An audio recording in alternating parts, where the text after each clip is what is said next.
சரி வாங்க, இன்னைக்கு நாம ரொம்ப அடிப்படையான ஒரு விஷயத்தை பத்தி பேசலாம். ஒரு நாடு தன்னைத்தானே கேட்டுக்கிற முதல் கேள்வி, யார் நம்மவர்? அதாவது, யார் இந்த நாட்டின் குடிமகனாக இருக்க முடியும்? வாங்க, இத பத்தி கொஞ்சம் ஆழமா பார்க்கலாம். அப்போ குடியுரிமைனா என்ன? ரொம்ப சிம்பிளா சொல்லணும்னா அது ஒரு தனிநபருக்கும் அந்த நாட்டுக்கும் இடையிலான ஒரு லீகல் பாண்ட். நீங்க இந்த நாட்டைச் சேர்ந்தவர்னு ஒரு அங்கீகாரம் கொடுக்குது. இந்த அங்கீகாரம் தான் நமக்கு ஓட்டுரிமை, அரசு பதவிகள்ல இருக்கிறதுன்னு முழு அரசியல் உரிமைகளையும் கொடுக்குது. ஆனா 1947ல இந்தியாவிற்கு இந்த கேள்வி ரொம்பவே சிக்கலானதா இருந்துச்சு. நாடு பிரிவினையால ஒரே குழப்பத்துல இருக்கு. கிட்டத்தட்ட 30 கோடிக்கும் மேல மக்கள், லட்சக்கணக்கானவங்க புதுசா போட்ட பார்டரை கடந்து அங்கேயும் இங்கேயும் போயிட்டு இருக்காங்க. இப்படி ஒரு சூழல்ல யார் இந்தியன்னு வரையறுக்கிறது எவ்வளோ பெரிய சவாலா இருந்திருக்கும்னு யோசிச்சு பாருங்க. இந்தியாவோட குடியுரிமை கதை சரியா இங்கிருந்து தான் தொடங்குது. சரி, இவ்ளோ பெரிய சவால இந்தியா எப்படி சமாளிச்சது? ரொம்பவே புத்திசாலித்தனமா இத 2 பாகமா பிரிச்சு கையாண்டாங்க. இதோட முதல் ஸ்டெப் நம்ம கான்ஸ்டியூஷன்ல இருந்தே ஆரம்பிச்சது. இங்க பாருங்க, இந்த 2 கட்ட தீர்வு ரொம்பவே சுவாரஸ்யமானது. முதல் கட்டம் நம்ம அரசியல் அமைப்பு சட்டம்.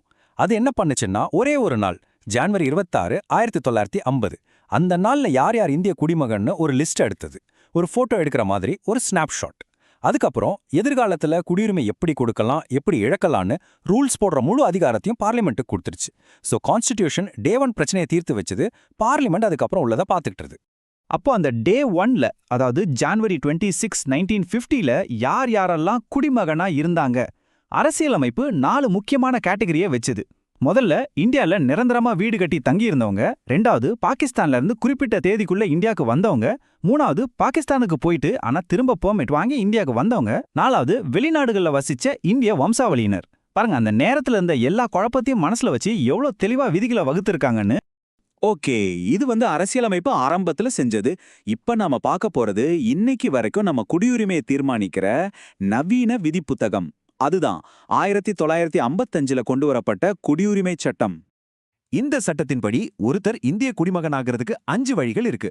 1 பிறப்பால, அதாவது இந்தியால பிறந்தா. ஆனா இதுக்கு சில நிபந்தனைகள் இருக்கு. 2 வம்சாவளியால, உங்க பெற்றோர் இந்தியரா இருந்து நீங்க வெளிநாட்டுல பிறந்திருந்தா. 3 பதிவின் மூலமா, இந்திய வம்சாவளியினரா இருந்தா இல்ல ஒரு இந்தியரை கல்யாணம் பண்ணிருந்தா. 4 இயல் பூட்டுதல், அதாவது ரொம்ப நாள் இந்தியால தங்கி இருக்கிற வெளிநாட்டினருக்கு. கடைசியா 5வது, நம்ம நாட்டு கூட புதுசா ஒரு பகுதி இணையும் போது அங்க இருக்கிறவங்களுக்கு குடியுரிமை கிடைக்கும். கோவா சேர்ந்தப்போ நடந்த மாதிரி. சரி, குடியுரிமை வாங்குறதுக்கு வழிகள் இருக்கிற மாதிரி அதை இழக்கிறதுக்கும் 3 வழிகள் இருக்கு. முதல்ல, நீங்களே மனப்பூர்வமா உங்க குடியுரிமையை துறக்கிறது. 2வது, நீங்க வேறொரு நாட்டோட குடியுரிமையை வாங்கினா இந்திய குடியுரிமை ஆட்டோமேட்டிக்கா போயிடும். 3வது, நீங்க மோசடி செஞ்சோ இல்ல நாட்டுக்கு எதிரா நடந்துகிட்டாலோ அரசாங்கமே உங்க குடியுரிமையை பறிக்க முடியும். ஆனா இங்க நாம ஒரு விஷயத்த கவனிக்கணும். இந்த விதிகள்லாம் அப்படியே நிலையா இல்ல, காலத்துக்கு ஏத்த மாதிரி மாறிக்கிட்டே வந்திருக்கு. குறிப்பா பிறப்பின் அடிப்படையில குடியுரிமை கொடுக்கிற விதிமுறைகள்ல பெரிய மாற்றங்கள் நடந்திருக்கு. இந்த டைம்லைனை பாருங்க, மாற்றம் எவ்வளோ தெளிவா தெரியுதுன்னு. 1950ல இருந்து 1987 வரைக்கும் ஜஸ்ட் சோலின்னு சொல்லுவாங்க, அதாவது மண்ணின் உரிமை. சிம்பிளா சொன்னா, இந்தியால பிறந்தா போதும், அவங்க பெத்தவங்க எந்த நாடா இருந்தாலும் சரி, நீங்க இந்திய குடிமகன். ஆனா 1987ல இருந்து 2004 வரைக்கும் விதியை கொஞ்சம் கடுமையாக்குனாங்க. அப்பா அம்மாவுல ஒருத்தராவது இந்திய குடிமகனா இருக்கணும்னு சொன்னாங்க. அதுக்கப்புறம் 2004ல இருந்து இன்னைக்கு வரைக்கும் விதி இன்னும் கொஞ்சம் டைட். 1, அப்பா அம்மா 2 பேருமே இந்திய குடிமகனா இருக்கணும். இல்லனா ஒருத்தர் குடிமகனா இருந்து இன்னொருத்தர் சட்டவிரோதமா குடியேறினவரா இருக்கக்கூடாது. சோ ஒரு தாராளமான கொள்கையில இருந்து படிப்படியா விதிகள் கடுமையாகியிருக்கு. இந்த மாற்றங்கள் எல்லாம் ஏன் வந்துச்சு? இதுக்கு பின்னாடி நிஜமான வரலாற்று நிகழ்வுகள் இருக்கு. உதாரணமா 1985ல அசாம்ல பெரிய அளவுல குடியேற்றம் நடந்ததால அங்க ஒரு சிறப்பு குடியுரிமை கட்டமைப்புக்கு அசாம் ஒப்பந்தம் போட்டாங்க.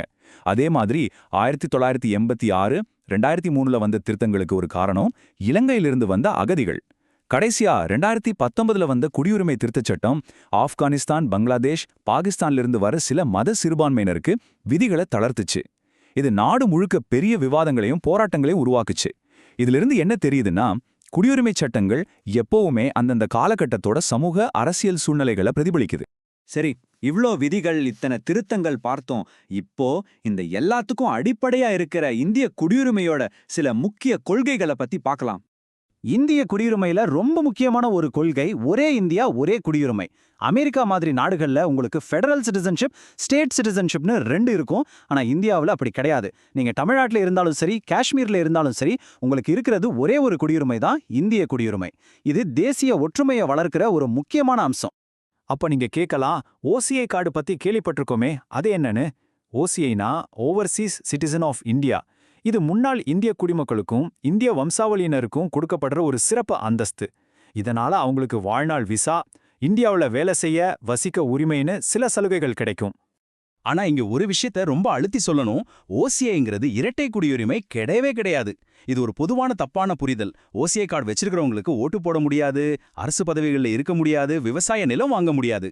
சோ இது குடியுரிமைக்கு சமமானது இல்ல, ஒரு சிறப்பு விசா மாதிரி தான். சரி, நாம இவ்ளோ நேரம் பார்த்த விஷயங்களை வேகமா ஒரு தடவை சுருக்கமா பாத்திரலாம்.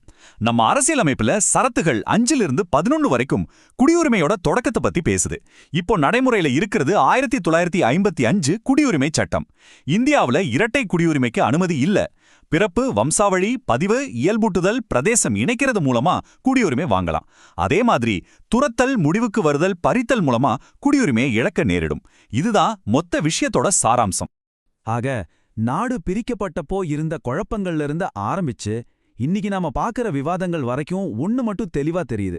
குடியுரிமை சட்டங்கள் வெறும் சட்ட புத்தக வரிகள் மட்டும் இல்ல, ஒரு தேசம் தன்னை எப்படி வரையறுத்துக் கொள்ளுதுங்கிற ஒரு தொடர் கதை அது.